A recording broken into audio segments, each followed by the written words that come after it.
Welcome to new perfect study centre. तर आज आपण जे महा टीईटी आहे ती होणारी एक्झाम आहे तर याबद्दल सविस्तर माहिती बघणार। तर महा टीईटी मध्ये किती विषय असतात आणि त्या विषयांचा कशा प्रकारे अभ्यास करायचा आणि त्याचबरोबर कोणकोणते त्या विषयांमध्ये टॉपिक्स असतात याचा सरासर धावता आढावा आपण या लेक्चरमध्ये बघणार आहोत। आपल्या चॅनलवरती या अगोदर आपण टीईटीसी रिलेटेड प्लेलिस्ट बनवलेली आहे, मानसशास्त्राची, त्याचबरोबर मराठी आणि इंग्लिश ग्रामर आपण प्लेलिस्ट बनवलेली आहे आणि PYQ सुद्धा आपण घेतलेले आहेत। अभ्यास कशा प्रकारे करायचा आहे त्याचं आपण विश्लेषण केलेलं आहे। तर आज आपण जे 2024 मध्ये मार्च, एप्रिल किंवा मे मध्ये आपली टीईटी होणार आहे आणि आताच नुकत्याच आपल्याला माहित आहे की जवळपास सरकारने 12,000 पर्यंत जागा ह्या भरलेल्या आहेत। त्यामध्ये ओपनच्या 4,000 ते 5,000 जागा अजूनही रिक्त आहेत, कारण की ज्या विद्यार्थ्यांना सीटीईटी किंवा टीईटी मध्ये 90 अबोव मार्क्स नाही अशांना ओपन मध्ये कन्वर्ट त्यांनी केलेलं नाही। तर टीईटी झाल्यानंतर लगेचच आपली टीएट होण्याची शक्यता आहे। त्याचबरोबर टीईटी मध्ये आपल्याला जे मार्क्स आहेत 120 पर्यंत आपल्याला मार्क्स घेणे अपेक्षित राहणार आहे। तशा प्रकारे आपला अभ्यास आपल्याला करावा लागणार आहे। ज्या प्रकारे MPSC आहे त्याच प्रकारे टीईटीचा हा सिलेबस सुद्धा खूप हार्ड आहे आणि जवळपास मुलांचे पासिंगची टक्केवारी ही 2 ते 3% किंवा 4% पर्यंत आपल्याला टीईटी एक्झाम्स मध्ये पाहायला मिळते। सरकारचे सुद्धा धोरण हे चुकीचे म्हटले जातील। जशी केंद्रीय स्तरावरती सीटीईटी वर्षातून 2 वेळा कंडक्ट करण्यात येते CBSE द्वारे, त्याचप्रमाणे राज्य सरकार हे जे टीईटी आहे वर्षातून 1 वेळ सुद्धा घेत नाही।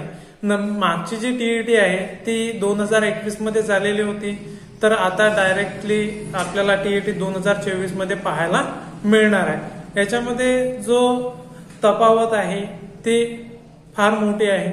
तर जे विद्यार्थी आहेत अभ्यासामध्ये कन्सिस्टन्सी ठेवत नाहीत आणि त्यांना माहित आहे की टीईटी हे यांचं जे नियोजन आहे ते वेळेवर होत नाही, तर असो आपल्याला त्याच्याशी काही बोलायचं नाही। तर आता जी आपली टीईटी आहे ते ऑफलाईन पद्धतीने होणार आहे। पहिल्यांदा त्यांनी सांगितलं होतं ऑनलाईन पद्धतीने। तर आता टीईटी मध्ये कोणकोणते सब्जेक्ट येतात आणि कोणकोणते त्या सब टॉपिक येतात त्या सब्जेक्टमध्ये ते आपण बघणार आहोत। तर टीईटी करता योग्य असा अभ्यासक्रम आपण पाहून घ्यायचा आहे, लक्षात ठेवायचा आहे। तर याच्यामध्ये आहे पहिला सब्जेक्ट आहे तो मराठी आहे। मराठीचे 30 प्रश्न असतात। दुसरा सब्जेक्ट आहे इंग्लिश, त्याचे सुद्धा 30 प्रश्न, 30 मार्क्स। बाल मानसशास्त्र व अध्यापनशास्त्र याचे 30 प्रश्न, 30 मार्क्स आणि गणित 30 प्रश्न आणि 30 मार्क्स आणि त्याचबरोबर परिसर अभ्यास एन्व्हायरमेंटल स्टडी 30 प्रश्न 30। आता हे सरासरी आपल्याला माहित आहे, परिपूर्ण जो पेपर असतो तो 150 मार्क्सचा आणि 150 क्वेश्चन्स असतात। जवळपास आपल्याला त्यामध्ये 2.30 म्हणजेच 2.5 तासाचा वेळ आपल्याला एक्झाम सोडवण्यासाठी मिळतो आणि एक्झाम सोडवत असताना आपल्याला क्वेश्चन पेपरची प्रॅक्टिस जर असेल तर आपण विदिन अ टाइम मध्ये तो पेपर चांगल्या प्रकारे सोडवू शकतो। आता मराठी जर घेतला, पहिला सब्जेक्ट जो आहे आपला मराठी। आता मराठीमध्ये आपल्याला काय काय करावं लागणार आहे, त्यामध्ये येत आहे एक प्रोज येत आहे आणि एक पॅसेज येत आहे, म्हणजे एक कविता आणि एक उतारा येणार आहे। तर त्याचे एकंदरीत मार्क्स 8 मार्क्स आहेत आणि जे बाकीचं आहे 22 मार्क्स हे ग्रामरशी रिलेटेड आहेत। त्यामध्ये व्याकरण असेल, साहित्य संमेलन असतील, लेखक असतील, लेखकांनी निर्मित केलेले जे ग्रंथ असतील किंवा पुस्तकं असतील, कादंबरी असतील इत्यादी प्रश्न त्याच्यामध्ये सब टॉपिक आपल्याला पाहायला मिळतात।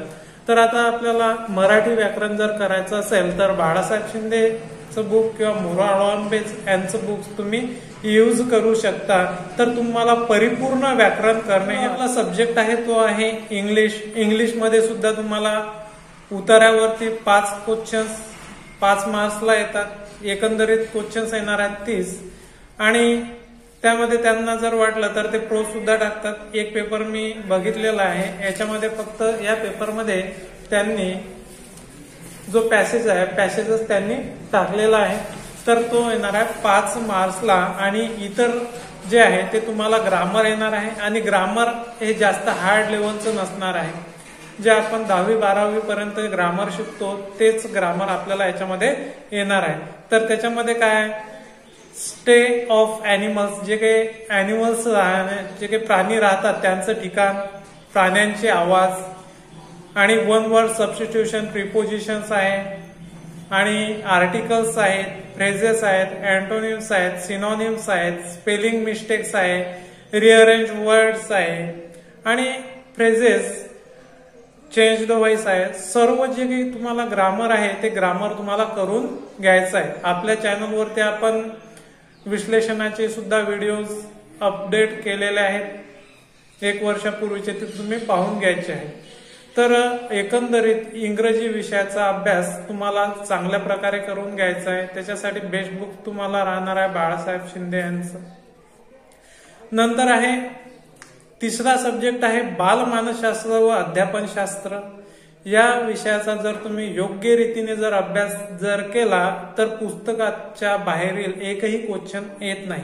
आणि हा जो सब्जेक्ट आहे ऑब्जेक्टिव्ह बेस किंवा कॉन्सेप्च्युअल बेस तुम्हाला अभ्यास करावा लागणार आहे।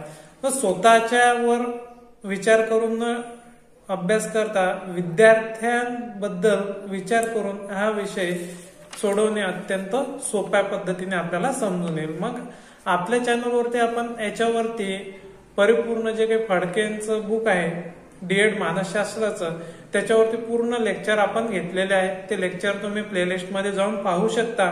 तर याच्यामध्ये कोणकोणते टॉपिक्स आपल्याला करून घ्यायचे आहेत व्यवस्थितरित्या, यांच्यामध्ये सब टॉपिक आहेत, अध्ययन उपपत्त्या ज्या आहेत, बांदुरा वगैरे, प्रयत्न प्रमाद उपपत्ती एक्सेट्रा खूप साऱ्या आहेत, पॅव्हलॉची उपपत्ती आहे।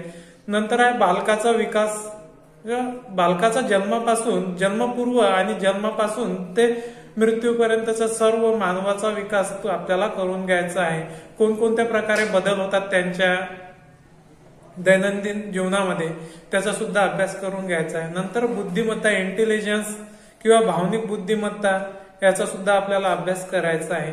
व्यक्तिमत्व विकास, व्यक्तीचा विकास कशा प्रकारे होतो, कोणकोणत्या पायऱ्या आहेत, मानसशास्त्रज्ञ, मानसशास्त्रज्ञांबद्दल आपल्याला पाहायचं आहे। मानसशास्त्र हा विषय कशा प्रकारे फॉर्म झालेला आहे त्याबद्दल आपल्याला अभ्यास करायचा आहे, विल्यम वुंड वगैरे। नंतर आहे अध्ययन आणि अध्यापन शास्त्र किंवा अध्यापनाच्या पायऱ्या, अध्ययनाचे संक्रमण, बुद्धीचे सिद्धांत आणि स्मरण, याच्याबद्दल सुद्धा आपल्याला अभ्यास करून घ्यायचा आहे। तुम्ही जर समजा प्लेलिस्ट मधले सर्व जर लेक्चर पाहिले तर तुमचं मानसशास्त्र व्यवस्थितरित्या होऊन जाईल। आणि काही पॅडागॉजीच्या ते इन्फरन्स टाईप आहेत, कॉन्सेप्च्युअल आहेत, त्याच्या आधारावरती प्रश्न सोडवू शकता। नंतर 4 नंबरचा जो विषय आहे इथं तो आहे गणित, मॅथमॅटिक्स। तर मॅथमॅटिक्स साठी तुम्ही बुक्स रेफर करू शकता, कोकिळा प्रकाशन वगैरे। बुक्स पेक्षा तुम्ही जर युट्यूब सोर्स जर यूज केला तर चांगल्या प्रकारे बेटर राहणार आहे। तुम्ही मॅथ्स मध्ये जे PYQ प्रिव्हियस इयर क्वेश्चन्स आहेत ते जर व्यवस्थितरित्या आणि चांगल्या प्रकारे त्याचा सराव केला तर तुम्हाला गणितामध्ये पैकीच्या पैकी मार्क्स यामध्ये मिळून जातात। आता याच्यामध्ये गणितामध्ये जे काही सब टॉपिक आहेत, वार कशा प्रकारे काढायचं किंवा यांचा जन्म या वर्षी झाला आणि त्यांचे जे दिवस आहे तो कोणता येणार आहे पुढील 30 वर्षांनी वेगवेगळा, आणि वय आणि पट किती पटीत, नंतर भूमिती आहे, सरळ रूप द्या आहे, इष्टिकाचिती म्हणजे त्याच्यामध्ये ते भूमिकेमध्ये ते प्लेस व्हॅल्यू आहे, स्थानिक किंमत आणि दर्शक किंमत, आयत आलेख, आलेखावरील प्रश्न आहेत। नंतर आहे त्रिकोणी संख्या तुम्हाला करून घ्यायचा आहे, वर्ग, वर्गमूळ, घनमूळ, यामध्ये तुम्हाला रोमन संख्यांचा सुद्धा अभ्यास आहे। आणि काही शाब्दिक उदाहरण आहेत, ते शाब्दिक उदाहरण तुम्हाला व्यवस्थितरित्या करून घ्यायचे आहेत। सब्जेक्ट आहे तो आहे परिसर अभ्यास। आता परिसर अभ्यासासाठी काय करायचं आहे, जे दुसऱ्या वर्गापासून आहे ते तुम्हाला जे बुक्स आहेत परिसर अभ्यासचे ते तुम्हाला 7व्या 8व्या वर्गापर्यंत वाचायचे आहेत।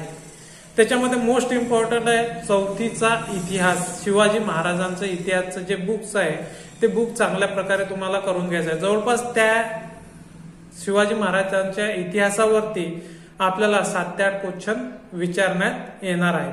तर मी आपल्या चॅनलवरती शिवाजी महाराजांचं जे काही चौथीचं बुक आहे इतिहास त्याची प्लेलिस्ट बनवलेली आहे, ते सुद्धा तुम्ही पाहू शकता, ऐकू शकता, त्यावरती तुमचे बरेच क्वेश्चन सॉल्व्ह होणार आहेत। तर आता परिसर अभ्यासमध्ये काय काय विचारण्यात येणार आहे, त्याच्यामध्ये भूगोल, मृदा आहे, जलसिंचन, वृत्ते आहे, मैदानी प्रदेश, शेती व शेतीचे प्रकार, त्याचप्रमाणे तुम्ही नद्या सुद्धा करून घेऊ शकता, अभयारण्य सुद्धा करून घेऊ शकता, राज्याच्या सीमा, जिल्ह्याच्या सीमा, विज्ञान, प्राणी वर्ग, रोग, आरोग्य, प्राणीशास्त्र, धातू, अधातू, परिसंस्थेतील जे काही घटक आहेत, अन्न साखळ्या आहेत, त्या तुम्हाला करून घ्यायच्या आहे। त्या प्राचीन मानवाविषयी विस्तृत माहिती तुम्हाला असणे अत्यावश्यक आहे।